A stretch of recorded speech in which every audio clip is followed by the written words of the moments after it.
विनी, दिव्या का विवाह पास आ गया है। पहले सोच रही थी सब काम समय से निबट जाएंगे, पर ऐसा नहीं हो पा रहा है। थोड़ा जल्दी आ सको तो अच्छा है। बहुत काम है, समझ नहीं पा रही हूँ कि कहाँ से कार्य प्रारंभ करूँ। कुछ शॉपिंग कर ली है और कुछ बाकी है। दीदी, आप चिंता न करें, मैं अवश्य पहुँच जाऊंगी।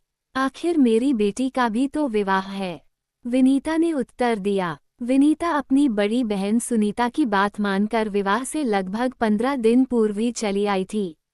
उसकी 7 वर्षीय बेटी पूर्वा भी उसके साथ आ गई थी। विशाल, विक्रांत की पढ़ाई के कारण बाद में आने वाले थे। विनीता को आया देखकर सुनीता ने चैन की सांस ली। चाय का प्याला उसके हाथ में देते हुए बोली, पहले चाय पी ले, बाकी बातें बाद में करेंगे। विनीता ने चाय का प्याला उठाया। टूटा हैंडल देखकर वह आश्चर्य से भर उठी। ऐसे कप में किसी को चाय देना तो दूर, वो उसे उठाकर फेंक दिया करती थी, पर इतने शानो-शौकत से रहने वाली दीदी के घर भला ऐसी क्या कमी है जो उन्होंने उसे ऐसे कप में चाय दी।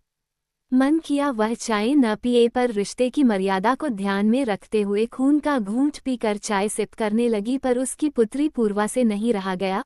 उसने कहा, मौसी, इस कप का हैंडल टूटा हुआ है। क्या? मैंने ध्यान ही नहीं दिया।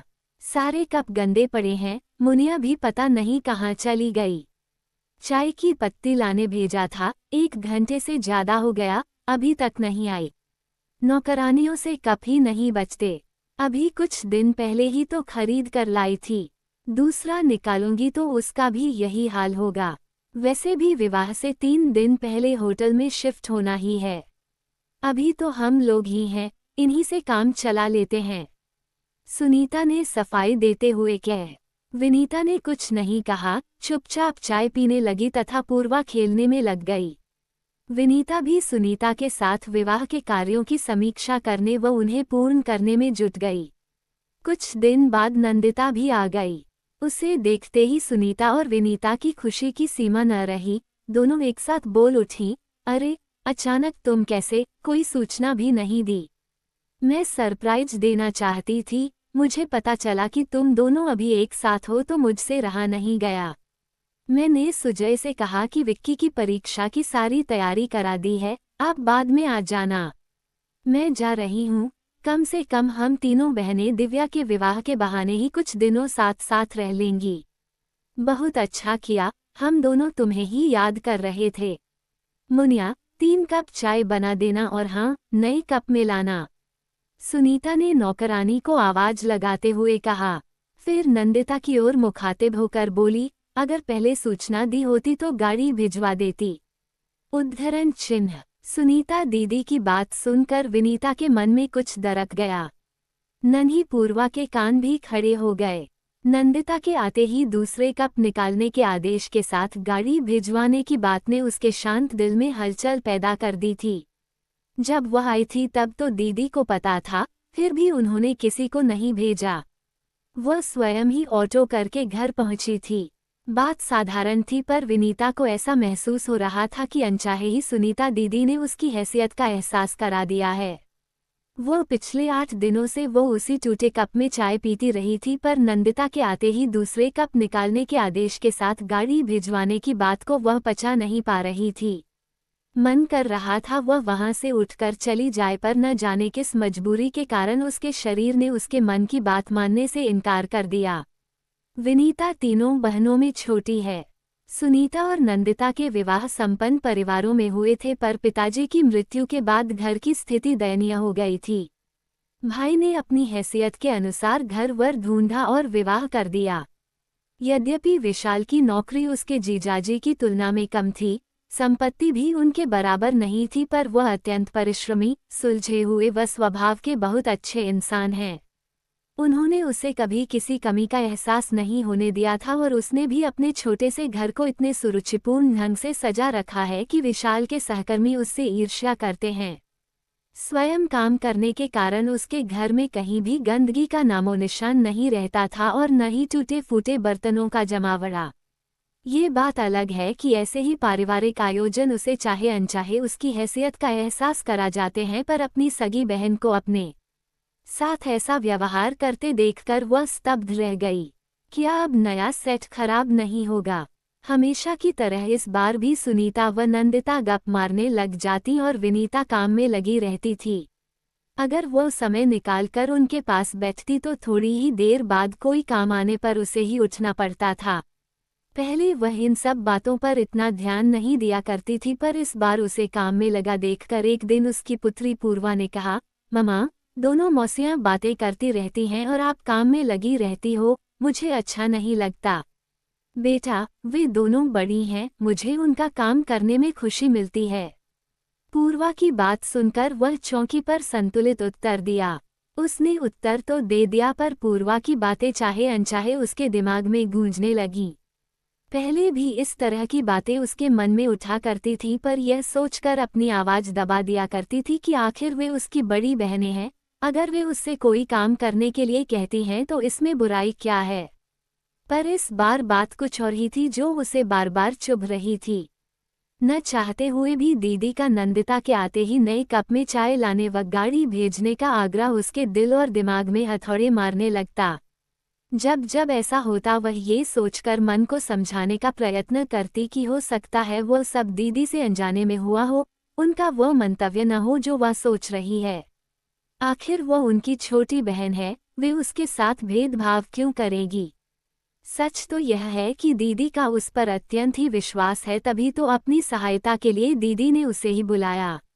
उनका उसके बिना कोई काम नहीं हो पाता है, चाहे वह दुल्हन की ड्रेस की पैकिंग हो या बक्से को अरेंज करना हो, चाहे मिठाई के डब्बे रखने की व्यवस्था करनी हो, और तो और विवाह के समय काम आने वाली सारी सामग्री की जिम्मेदारी भी उसी पर थी। दिव्या भी अक्सर उससे ही आकर सलाह लेते हुए पूछती, मौसी, इस ड्रेस के साथ कौन सी ज्वेलरी पहनूंगी, या ये चूड़ियां पर्स और सैंडल मैच कर रही हैं या नहीं। विवाह की लगभग आधी से अधिक शॉपिंग तो दिव्या ने उसके साथ ही जाकर की थी। वह कहती, मौसी, आपका ड्रेस सेंस बहुत अच्छा है, वरना ममा और नंदिता मौसी को तो भारी भरकम कपड़े या हैवी ज्वेलरी ही पसंद आती हैं। अब भला मैं उनको पहनकर ऑफिस तो जा नहीं सकती, फिर लेने से क्या फायदा। कहते हैं मन अच्छा ना हो तो छोटी से छोटी बात भी बुरी लगने लग जाती है। शायद यही कारण था कि आजकल वह हर बात का अलग ही अर्थ निकाल रही थी। ये सच है कि दिव्या का निश्चल व्यवहार उसके दिल पर लगे घावों पर मरहम का काम कर रहा था, पर दीदी की टोका टाकी असहनीय होती जा रही थी। उसे लग रहा था कि काम निकालना भी एक कला है, बस थोड़ी सी प्रशंसा कर दो और उसके जैसे बेवकूफ बेदाम के गुलाम बन जाते हैं। मन कह रहा था व्यर्थ ही जल्दी आ गई, काम तो सारे होते ही कम से कम यह मानसिक यंत्रणा तो न झेलनी पड़ती। विनीता, जरा इधर आना, सुनीता ने आवाज लगाई। देख, ये सेट नंदिता लाई है दिव्या को देने के लिए। विनीता के आते ही सुनीता ने नंदिता का लाया सेट उसे दिखाते हुए कहा, बहुत खूबसूरत है। विनीता ने उसे हाथ में लेकर देखते हुए निश्चल मन से कहा, पूरे 2.5 लाख रुपए का है। नंदिता ने दर्प से सबको दिखाते हुए कहा, मौसी, आप मेरे लिए क्या लाई हो। वहीं खड़ी दिव्या ने विनीता की तरफ देखकर बच्चों सी मनुहार की। नंदिता का ये वाक्य सुनकर विनीता का मन बुझ गया। अपना लाया गिफ्ट उस बहुमूल्य सेट की तुलना में नगण्य लगने लगा, पर दिव्या के आग्रह को वह कैसे ठुकराती। उसने सकुचाते हुए सूटकेस से अपना लाया उपहार निकालकर उसे दिखाया। उसका उपहार देखकर दिव्या खुशी से बोली, वाओ मौसी, आपका जवाब नहीं, ये पेंडेंट बहुत ही खूबसूरत है, साथ ही वाइट गोल्ड की चेन। ऐसा ही कुछ तो मैं चाहती थी, इसे तो मैं हमेशा पहन सकती हूँ। दिव्या की बात सुनकर विनीता के चेहरे पर रौनक लौट आई। लाखों के उस डायमंड सेट की जगह हजारों का उपहार दिव्या को पसंद आया। यही उसके लिए बहुत था। विवाह खुशी खुशी संपन्न हो गया और सभी अपने अपने घर चले गए। विनीता भी धीरे धीरे सब भूलने लगी। समय बड़े से बड़े घाव को भर देता है। वैसे भी दिव्या के विवाह के बाद मिलना भी नहीं हो पाया, न ही दीदी आई और न ही उसने प्रयत्न किया। बस फोन पर ही बातें हो जाया करती थीं। समय के साथ विक्की को आईआईटी कानपुर में दाखिला मिल गया और पूर्वा +2 में आ गई। इसके साथ ही वह मेडिकल की तैयारी कर रही थी।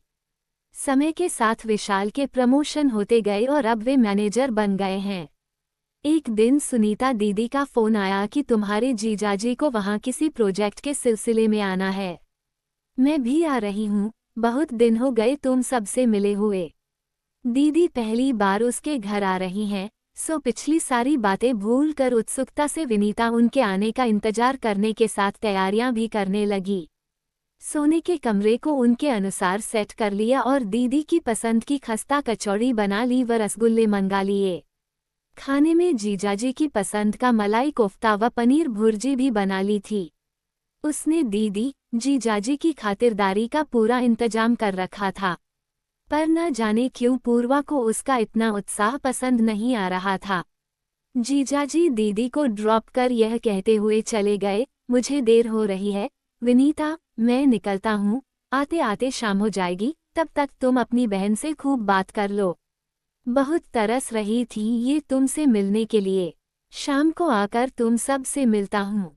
दीदी ने उसका घर देखकर कहा, छोटे घर को भी तूने बहुत ही करीने से सजा रखा है। विशेषतया उन्हें पूर्वा का कमरा बहुत पसंद आया। तब तक पूर्वा ने नाश्ता लगा दिया। नाश्ते के बाद पूर्वा चाय ले आई। चाय का कप मौसी को पकड़ाया। सुनीता उस कप को देखकर चौंकी। विनीता कुछ कहने के लिए मुंह खोलती उससे पहले ही पूर्वा ने कहा, मौसी, इस कप को देखकर आपको आश्चर्य हो रहा होगा, पर दिव्या दीदी के विवाह में आपने ममा को ऐसे ही कप में चाय दी थी। हफ्ते भर तक वे ऐसे ही कपों में चाय पीती रहीं, जबकि नंदिता मौसी के आते ही आपने नया टी सेट निकलवा दिया था। मौसी तब से मेरे मन में यह बात रह रहकर टीस देती रहती थी। वैसे तो टूटे कप हम फेंक दिया करते हैं, पर यह कप मैंने बहुत सहेज कर रखा था, उस याद को जीवित रखने के लिए कि कैसे कुछ अमीर लोग अपनी करनी से लोगों को उनकी हैसियत बता देते हैं, चाहे वे उनके अपने ही क्यों न हों। आज उस अपमान के साथ अपनी बात कहने का अवसर भी मिल गया। सुनीता चुप रह गई। बाद में वह पूर्वा के कमरे में गई और बोली, सॉरी बेटा, आज तूने मुझे आईना ही नहीं दिखाया, सबक भी सिखा दिया है। शायद मैं नासमझ थी, मैं ये सोच ही नहीं पाई थी कि हमारे हर क्रियाकलापों को बच्चे बहुत ध्यान से देखते हैं और हमारी हर छोटी बड़ी बात का वे अपनी बुद्धि के अनुसार अर्थ भी निकालते हैं। मुझे इस बात का एहसास ही नहीं था कि व्यक्ति चाहे छोटा हो या बड़ा, सब में आत्मसम्मान होता है। बड़े एक बार आत्मसम्मान पर लगी चोट को रिश्तों की परवाह करते हुए भूलने का प्रयत्न कर भी लेते हैं, किंतु बच्चे अपने या अपने घर वालों के प्रति होते अन्याय को सहन नहीं कर पाते और अपना आक्रोश किसी न किसी रूप में निकालने की कोशिश करते हैं। पूर्वा, तुमने अपने मन की व्यथा को इतने दिनों तक स्वयं तक ही सीमित रखा और आज इतने वर्षों बाद अवसर मिलते ही प्रकट भी कर दिया। मुझे खुशी तो इस बात की है कि तुमने अपनी बात इतने सहज और सरल ढंग से कह दी। आज तुमने मुझे एहसास करा दिया बेटा कि उस समय मैंने जो किया वह गलत था। एक बार फिर से सॉरी बेटा, कहते हुए उन्होंने पूर्वा को गले से लगा लिया। जहां सुनीता अपने पिछले व्यवहार पर शर्मिंदा थी, वहीं विनीता पूर्वा के कटु वचनों को सुनकर उसे डांटना चाहकर भी नहीं डांट पा रही थी। संतोष था तो सिर्फ इतना कि दीदी ने अपना बड़प्पन दिखाते हुए अपनी गलती मान ली थी। सच तो ये था कि आज उसके दिल से भी वर्षों पुराना बोझ उतर गया था। आखिर आत्मसम्मान तो हर एक में होता है। उस पर लगी चोट व्यक्ति के दिन का चैन और रात की नींद चुरा लेती है। शायद उसकी पुत्री के साथ भी ऐसा ही हुआ था। आज उसे ये भी एहसास हो गया कि आज की पीढ़ी अन्याय का उत्तर देना जानती है, साथ ही बड़ों का सम्मान करना भी। अगर ऐसा न होता तो पूर्वा, सॉरी मौसी, कहकर उनके कदमों में न झुकती।